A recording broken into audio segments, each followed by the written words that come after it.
You know, I just know my fighting style, and I guess this answers all the nose questions. You were very respectful of him coming into this fight. You knew how great he was. He did have some success early on, and then you see his momentum, towards the end of round one. I guess, how did things play out? Was anything surprising to you in there? No, not at all. Especially in the beginning of the fight. I said it. I can't go and fight Robert Whittaker like I fought a Brad Tavares. He is too good at calculating. I needed to figure out his timing, and I think the game plan, my coach Whittaker, he's obviously a guru at this. He is the man who put this all together, coming out and fighting southpaw against a guy like Whittaker. I always do switch stance, but to go and learn a complete new style for this guy, and it just worked perfectly. But in that first half of the first round, I was almost checking to see, okay, how fast is he? How hard does he hit? And he hits hard and he hits fast. But it was just getting that timing, seeing, okay. But it was still going forward and putting pressure on. That was the plan, and that's what I executed. Much easier said than done when you're fighting and standing in front of Robert Whittaker throwing these big shots. But at the end of the day, I progressed and I made the pressure forward. And I could see in his eyes when he realized this guy's not slowing down and this guy's not going away. So amazing victory, and they leave no doubt that you're getting the title shot next, bringing Israel Adesanya into the cage. I guess, what did you make of that, of him being brought in and you guys having that face-off? What did you make of the whole situation? Yeah, the only thing I made of that was it's usually the contender that goes into the cage, right? So, I mean, even he sees me as the champion already. So even he knows I'm the champion. And now that he's seen me in that cage, he knows what a force I am in there. He can feel the energy, and I could feel how insignificant he is to me when we get into that cage. Last thing for me, Dana was here earlier. He said he's not going to bother you about when you can fight, give you a little time, but everybody knows we're looking for a main event in Sydney. Is 9 weeks even a possibility, or is that unrealistic to ask you to be ready for a title fight in that kind of time?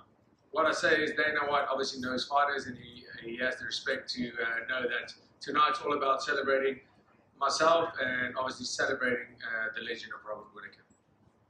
Dricus, right here. It seemed like coming into this fight, a lot of people are counting you out, not giving you your respect, and it seemed like Robert Whittaker was maybe the person who was giving you the most respect in terms of what you were capable of. Do you think now the people appreciate what you're able to do in there and give you your recognition? I mean, yeah, Robert Whittaker, like I said, smart guy, and a true warrior, a true martial artist who knows that martial arts, you are as good as your opponent makes you look.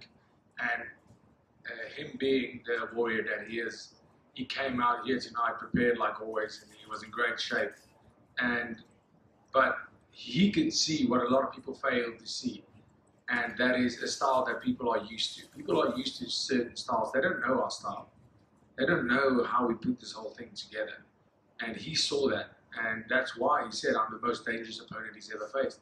That's why he said, one mistake he made is he thought, I don't have anything to lose. And I didn't fight like somebody who doesn't have anything to lose. I fought like somebody who has everything to lose. And every time I step in there, I have my life to lose.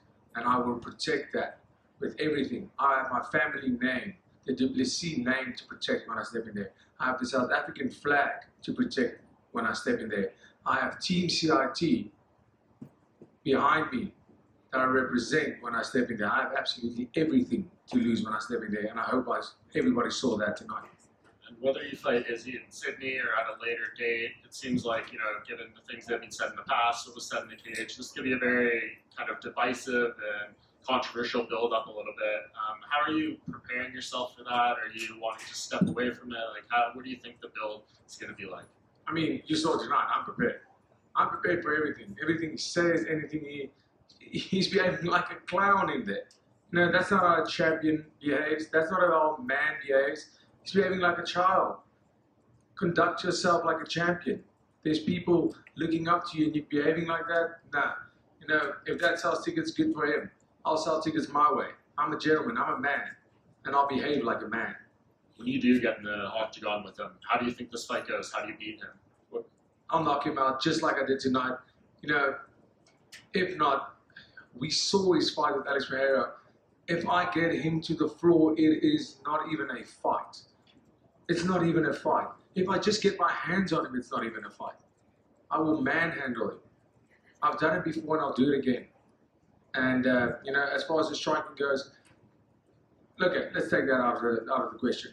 You are as good as your last performance. What did his last performance look like against Whittaker? Yeah, you beat him. It was a close fight. What did my last performance against Whittaker look like? So right now, that's how I plan on beating him. The same way I beat Whittaker tonight, by implementing the game plan and sticking to my style and doing what we do best.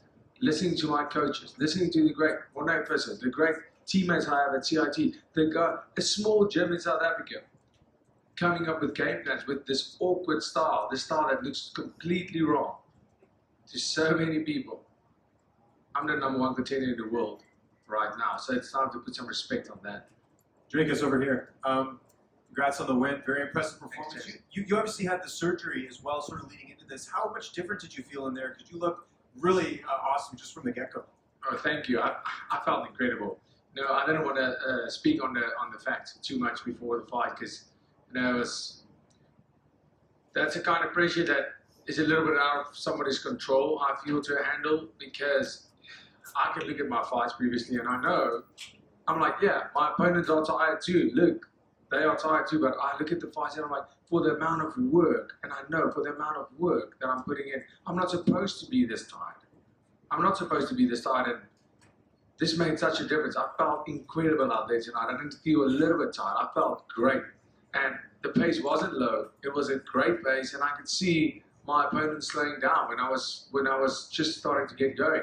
I could see in his eyes and his body language everything that I needed to, and I felt invincible in there, and it felt great. It made all the difference in the world. And Cameron Simon winning earlier on the card, I know it was the case on the last event as well. How much does that help you going into the fight? Just like, it's like a team mentality sort of going on this card with him winning impressively. How much does that give you like a little bit of a boost going into that fight? Absolutely, and of course the mighty Springboks beating the Aussies, the Wallabies in the rugby. It was 47-12.